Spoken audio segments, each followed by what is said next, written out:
ఆ తల్లికి పెండ్లైన 11 సంవత్సరాలకైతే ఒక అబ్బాయి అయితే పుడతాడు. ఎన్నో దేవుళ్ళకి మొక్కి, ఎన్నో టెంపుల్స్‌కెళ్ళేసి, ఎన్నో హాస్పిటల్‌కెళ్తే అయితే 11 సంవత్సరాల తర్వాత ఒక అబ్బాయి అయితే పుడతాడు. ఇంకా తర్వాత అయితే ఇంకెవరు పుట్టరు. ఆ అబ్బాయినైతే కంటికి రెప్పలా అయితే వాళ్ళు కాపాడుకుంటారు. ఎలాంటి లోటు లేకుండా వాళ్ళు ఒక్క పూట తినేసి ఆ అబ్బాయికి ఎంత ఖర్చైనా పెట్టేవాళ్ళు. ఎంత బాగా అంటే అంత బాగా చూసుకునేవాళ్ళు. ఎందుకంటే అంత లేట్‌గా పుట్టాడు. అందుకనేసి వాళ్ళైతే ఆ అబ్బాయికి ఎలాంటి లోటు లేకుండా వాళ్ళు కష్టం చేసిన ప్రతి ఒక్క రూపాయి అయితే ఆ అబ్బాయికి ఖర్చు పెట్టేవాళ్ళు. ఆ అబ్బాయినైతే మంచిగా చదివిపించారు. ఆ తర్వాత పెద్ద చదువులు చదివిపియాలి. నా కొడుకు మాలా కష్టపడొద్దు, మాలా కూలి పని చెయ్యొద్దు. ఎలాగైనా నా కొడుకుని కష్టపడి చదివించాలి, జాబ్ చేసుకొని బతకాలి, ఎప్పుడు నా కొడుకు కష్టపడొద్దని ఆ అబ్బాయినైతే హైదరాబాద్కి అయితే పంపిస్తారు. హాస్టల్ ఫీజు, కాలేజ్ ఫీజు అంతా అసలు వాళ్ళే చూసుకునేవాళ్ళు. వాళ్ళకేమన్నా ఆస్తులు ఉన్నాయంటే ఏం మాత్రం లేవు. వాళ్ళు చేసేది అంటే కష్టం చేసి పెట్టాల్సిందే. చేతులతో కష్టం చేసి వచ్చిన డబ్బులే ఎంక వేసుకొని రూపాయి ఎంకలో వేసుకొని ఈ అబ్బాయినైతే చదివిపించేవాళ్ళు. నిజంగా వాళ్ళు ఒక్క పూట తిని ఇంకో పూట తినకుండా పస్తులుండి ఈ అబ్బాయినైతే అంత బాగా చదివిపించారు. ఆ తర్వాత ఈ అబ్బాయి అయితే హైదరాబాద్ వచ్చి చదువుకున్నాక కొన్ని రోజులకైతే ఒక అమ్మాయి అయితే పరిచయం అవుతుంది. ఆ అమ్మాయిని అయితే లవ్ చేస్తాడు. ఆ అమ్మాయి నచ్చి ఇద్దరికి ఓకే అనిపించి ప్రపోజ్ అయితే చేస్తాడు. ఆ అమ్మాయి కూడా ఓకే చెప్తుంది. వాళ్ళు కష్టపడి పంపించిన డబ్బులతోటి వీళ్ళు బయటికి వెళ్ళేవారు. సినిమాకు, షికార్కి, పార్కులకని, ఏమో పనికి మళ్ళీ రూమ్లు ఉన్నాయి. ఆ రూమ్ల పేర్లు చెప్పాల్సిన అవసరం లేదు. ఆ రూమ్లు బుక్ చేసుకొని రూమ్లలోకి వెళ్ళి వీళ్ళు చేసే పనికి మళ్ళీ పనులు చేసేవాళ్ళు.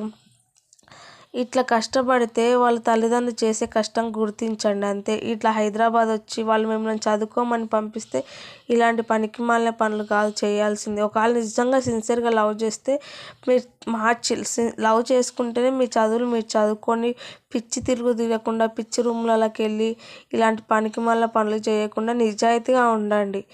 అయితే వీళ్ళు ఇలాంటి పనులు చేసేవాళ్ళు. అలా అయితే డబ్బులు పంపించేవాళ్ళు. అయితే కొన్ని రోజులకైతే వీళ్ళ చదువులు అయితే అయిపోతాయి. చదువులు అయిపోయాక ఈ అబ్బాయి అయితే ఊరికి వెళ్తాడు. ఊరికి వెళ్ళి నాకు ఒక అమ్మాయి అంటే ఇష్టము, ఆ అమ్మాయిని నేను లవ్ చేస్తున్నాను, ఆ అమ్మాయిని నేను పెళ్లి చేసుకుంటానంటే ఆ పెద్దవాళ్ళు కూడా మాత్రం ఆలోచించకుండా నీ ఇష్టం నాయనా అంటారు. ఎందుకంటే వాళ్ళకున్న ప్రపంచము అంటే ఆ అబ్బాయి ఒక్కడే, ఇంకెవ్వరు లేరు. ఎందుకంటే ఇంకా అబ్బాయి మీదనే ఆశలు పెట్టుకొని బతుకుతున్నాడు. నా అబ్బాయి కష్టపడొద్దు, నా అబ్బాయి బాధపడొద్దు అనేసి. ఇంకా అబ్బాయి చెప్తే సరే నాయనా అని చెప్తారు. ఇంక ఇక్కడనే పెళ్లి చేసుకుందాం వాళ్ళ దగ్గర మాట్లాడదామంటే ఇంకా వాళ్ళ దగ్గర అయితే మాట్లాడతారు. వాళ్ళు కూడా అంటే ఓకే అంటారు. కానీ ఊర్లో అయితే ఉండను అని చెప్పేస్తుంది ఆ అమ్మాయి. నేను పెళ్లి చేసుకున్నాక అయితే మీ వాళ్ళతో ఉండాలంటే నాకు ఇష్టం లేదు, వాళ్ళతో అయితే నేను ఉండను, మనం హైదరాబాద్లోనే ఉందామంటే సరే అంటుంది. ఈ మ్యారేజ్ అయితే చేస్తారు. మ్యారేజ్ చేసినాక ఇంకా వీళ్ళైతే ఊర్లోనే ఉంటారు. ఆ అబ్బాయి అయితే హైదరాబాద్ వస్తాడు, జాబ్ చూసుకుంటాడు, జాబ్కి అయితే వెళ్తాడు. జాబ్ వస్తుంది, జాబ్కి అయితే వెళ్తాడు. వెళ్ళినాక ఇంకా ఆ తర్వాత అయితే కొన్ని రోజులకైతే అబ్బాయి వాళ్ళ డాడీ అయితే చనిపోతారు. అంటే వాళ్ళకి వయసు అయిపోయింది కాబట్టి ఇంకా వీళ్ళు పెద్దగా అయినారు, వీళ్ళకి జాబ్ వచ్చింది.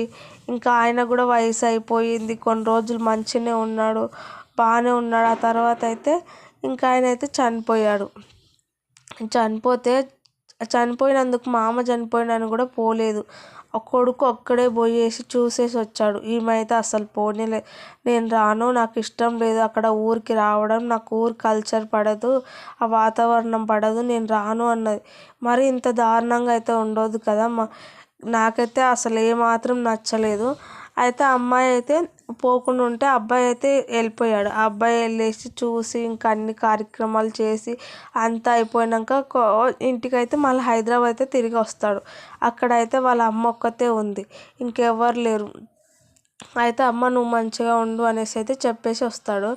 సరే నాయన అంటది. ఇంకా ఆమె అయితే ఆంటీ అయితే ఒక్కతే ఉండి ఇంకా ప్రతిరోజు పాపం బాధపడుతూనే ఉంది. రోజు ఇద్దరు కలిసి ఉండేవాళ్ళు, కలిసి తినేవాళ్ళు, కలిసి మాట్లాడేవాళ్ళు. సడన్గా ఒక్కతే అయ్యేసరికల్లా ఆమె అసలు తట్టుకోలేక బాగా ఏడ్చి ఆమెకు కూడా అనారోగ్యం అయితే అంటే ఆరోగ్యం అయితే ఖరాబ్ అయ్యి మంచిగా లేదు. ఇంకా ఆమెకైతే పెట్టేవాళ్ళు కూడా ఎవ్వరు లేరు. ఇంకా వీళ్ళ అబ్బాయికి అయితే ఫోన్ చేసి చెప్తుంది, నాయన నాకైతే ఎవరు పెట్టేవాళ్ళు లేరు, చేసేవాళ్ళు లేరు, ఒక పూట అన్నం పెట్టడానికి కూడా నాకు ఎవరు లేరు, నాకు చాలా ఇబ్బంది అయిపోతుంది, రోజు పస్తులతో పండుకోవాల్సి వస్తుంది, ఎలాగైనా మీరు నన్ను వచ్చి తీసుకెళ్ళినానా అని అయితే ఆ అమ్మ రిక్వెస్ట్ చేస్తుంది. ఈ అబ్బాయి అయితే సరే అని చెప్పేసి తర్వాత ఈవినింగ్ భార్య దగ్గర చెప్తాడు, ఆఫీస్ నుంచి ఇంటికి వచ్చినాక, మా అమ్మ వస్తానంటుంది, మా అమ్మకి ఇబ్బంది అవుతుందంట, తినడానికి చేసుకోవడానికి కూడా మా అమ్మ కోపికే లేదు, పెట్టేవాళ్ళు ఎవరు లేరంటే ఈ అమ్మాయి అంటుంది, లేదు మీ అమ్మ వస్తే నేనైతే అస్సలు ఉండను, నేనైతే మా పుట్టింటికి వెళ్ళిపోతాను, మీ అమ్మ వస్తే అసలు ఉండను, మీ అమ్మ రాకూడదు అని ఆ అబ్బాయికి అయితే వార్నింగ్ ఇస్తుంది, గొడవ పెట్టుకుంటుంది. ఇంకా అబ్బాయి ఏం చేసేది లేక వాళ్ళ అమ్మకైతే ఫోన్ చేసి చెప్తాడు, అమ్మ నేను రావట్లేదు, ఏం రాను, నువ్వే ఎలాగైనా చేసుకొని ఉండమ్మా అని చెప్తాడు. ఇంకా ఆమె అయితే పాపం చాలా అంటే చాలా బాధపడుతుందండి, చాలా ఏడుస్తుంది. ఆ అబ్బాయికి ఏ కష్టం రాకూడదు, నా కొడుకు బాధపడొద్దు, కష్టపడొద్దు మాలాగా అనేసి ఆ అబ్బాయిని అయితే మంచిగా చదివించారు. ఇప్పుడు ఆ అబ్బాయి జాబ్ చేసుకుంటున్నాడు అంటే ఎవరి వల్ల, వాళ్ళు చదివిస్తేనే, వాళ్ళు రూపాయి వేసి చదివిస్తేనే కదా, కష్టం చేసి. అప్పుడే వాళ్ళు చదివించకుండా నా కొడుకుని నేను చదివించాలి అని లేకుండా వాళ్ళతో పనికి తీసుకెళ్తే ఈరోజు కూలి పని చేసుకొని బతికేవాడు. అలాంటిది వాళ్ళు ఒక పూట తిని ఒక పూట తినకుండా పస్తులుండి ఇంత పెద్దగా చదివించి నీకు మంచి లైఫ్ని ఇచ్చి నువ్వు ఇష్టపడ్డ అమ్మాయిని మ్యారేజ్ చేసుకో అని చెప్పి నీకు ప్రతి దానికి సపోర్ట్ చేస్తే వాళ్ళని ఎట్లా అంటే చాతగాని వాళ్ళలాగా తీసి పడేసి నీ భార్య ఏది చెప్తే అది వినుకుంటా వాళ్ళని పట్టించుకోకపోతే వాళ్ళు చచ్చిపోతే ఎట్లా?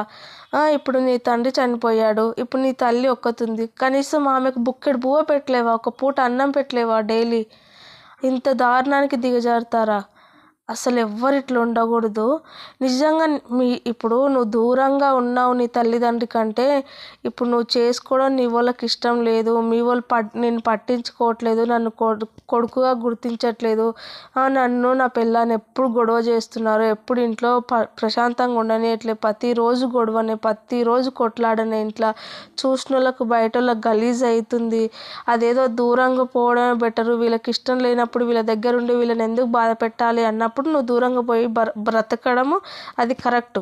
అంతేగాని నిన్ను కంటికి రెప్పలా చూసి నీ కాలికి మట్టి అంటకుండా నిన్ను కాపాడుకొచ్చి నిన్ను పెద్దగా చేసి చదివించి ఇప్పుడు ఒక మంచి స్థాయిలో వాళ్ళు ఉంచితే, ఇప్పుడు నువ్వు అని వాళ్ళని కాలుతో నెట్టేస్తే వాళ్ళు ఎక్కడ పోయి బతుకుతారు?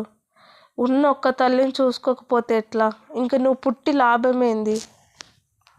ఎవ్వరు ఇలాంటి పిచ్చి పనులు అయితే చేయొద్దు, పనికి మాలిన పనులు. నేనైతే అస్సలు నాకైతే 1% కూడా రైట్ అనిపించలేదు. అంటే ఇప్పుడు ఉంటారు కొంతమంది కసాయి వాళ్ళ అమ్మాయిలు ఎట్లా అంటే, నా భర్త నా దగ్గరే ఉండాలి, తల్లిదండ్రులను వదిలేసేయాలి, వాళ్ళకు ₹1 వద్దు పెట్టొద్దు, ఇవన్నీ చేస్తారు.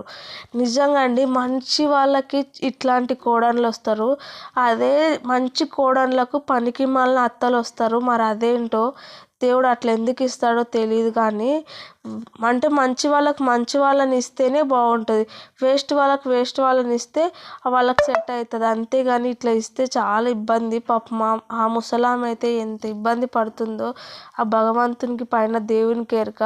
ఎవ్వరు ఇలాంటి పిచ్చి పనులు చేయకండి. నిన్ను కష్టపడి వాళ్ళు ఎంత కష్టపడ్డారో, నిన్ను ఎలా చదివించారో అది గుర్తుపెట్టుకోండి, మైండ్లో గుర్తుపెట్టుకొని ముందుకెళ్ళండి అంతే. నువ్వు మందికి ఏం చేసి పెట్టలే, నిన్ను 9 నెలలు మోసి కానీ నిన్ను పెంచి నిన్ను పెద్ద చేసిన తల్లికే నిన్ను పెట్టమని అడుగుతుంది, అంతేగాని పరాయి వాళ్ళకి పెట్టు అని అడగట్లేదు. కాబట్టి దయచేసి ఇలాంటి ఎవరన్నా ఉంటే చేంజ్ అవ్వాలి, మారాలి అని నేనైతే కోరుకుంటున్నాను. మీరేమంటారో కామెంట్ చేయండి. ఇలాంటి వాళ్ళ గురించి, అలాంటి వాళ్ళకి ఎలా బుద్ధి చెప్పాలి మీరు కామెంట్ అయితే చేయండి. ఛానల్ సబ్స్క్రైబ్ చేసుకోండి, కొంతమందికైనా షేర్ చేయండి, లైక్ చేయండి. ఇలాంటి వాళ్ళు ఉంటే చేంజ్ అవుతారు. ఈ వీడియో చూసి ఒక్కరు చేంజ్ అయినా నాకైతే చాలా హ్యాపీ. మీరే చెప్పండి, నిజంగా ఇలాంటి ప్లేస్లో ఎవరినన్నా చూసినా, మనం బయట ఎవరినన్నా చూసినా కూడా మనకు చాలా ఏడుపు వస్తుంది అనమాట. అలాంటిది మన ఫ్యామిలీలో మనమే ఇట్లా చేస్తే ఇంకెంత దారుణం చెప్పండి. అందుకే ఇది పనికిమాలిన బుద్ధులు అని నేను అనుకుంటున్నాను. ఈ బుద్ధి మానుకొని మంచిగా జ్ఞానం కలిగి తెలివిగా బుద్ధిగా పని చేసుకుంటూ అలాగే నీ ఫ్యామిలీని చూసుకుంటూ బ్రతకడం మంచిది. అదే బయట ప్రతి ఒక్కరు ఛీ అని ఉంచుతారు. ఎందుకంటే ఇట్లాంటి పనులు చేస్తే ఎవ్వరు నువ్వు గ్రేటు అని ఎవ్వరు నిన్ను మెచ్చుకోరు. నిన్ను మెచ్చుకొని మెడ మీద అయితే ఎవ్వరు వేసుకోరు. నువ్వు ఏంట్రా నీ బ్రతుకు ఒక బ్రతికేనా, నువ్వు మనిషివేనారా గాడిదివా, ఇలా ఈ బ్రతికేం లాభం రా అని తిడతారు. అందుకే ఒకరి దగ్గర మాట తెచ్చుకోకుండా బ్రతికినన్నాళ్ళు మనం 10 మంది ముందర పేరు కలిగి బ్రతికేలా ఉండాలి. అంతేగాని ఛీ వాడేంద్రా వేస్ట్ గాడు అనేలా బ్రతకొద్దు. నువ్వు అలా మంచిగా బ్రతకాలంటే నీ ఫ్యామిలీని మంచిగా చూసుకుంటేనే నిన్ను ప్రతి ఒక్కరు మెచ్చుకుంటారు. మీరేమంటారో కామెంట్ చేయండి.